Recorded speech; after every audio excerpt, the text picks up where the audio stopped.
po, good morning po sa inyo lahat. So ituturo po ko po sa inyo kung paano po ang easy way to open website ng TPC.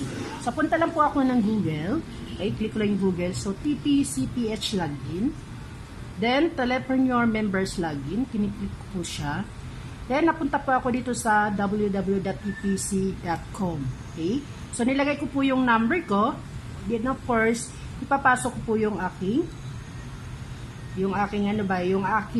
code, password, okay? So, ayan.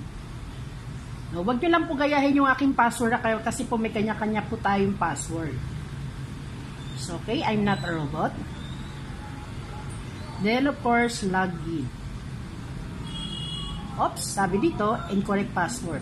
Pasok po ulit tayo sa ating password. Mali po yung aking password. Okay? So, pasok po ulit ako ng password ko. Then, I'm not a robot. Then, login ako ulit. Ayan. Login successful po siya. So, napunta po tayo sa ating time-based authentication. So, okay? So, pupunta po ako sa authenticator ko. Kung napapansin nyo po, pinindot ko lang po yun ng gitna ng cellphone ko. So, hindi po ako nag-out.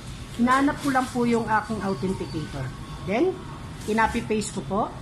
Pag copy-paste, balik po ako doon at hinanap po yung aking time-based authentication. So, copy-paste, pinaste ko siya, then verify. Okay. Kung napapansin nyo po, hindi pa rin siya time-based. Balik po ako doon para maghanap po ako ng authentication po ulit. Okay. Copy-paste, then bumalik po ako para i-paste po yung aking time-based authentication. Paste. Verify. Okay, so ayan na po yung ating dashboard. Ayan.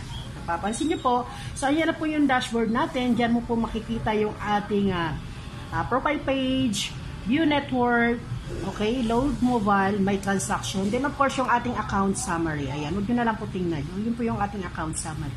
So ganun lang po siya easy to pag-open po ng ating website. So ayan, maraming salamat po. Naway marami po kayong natutunan po sa aking easy way open website.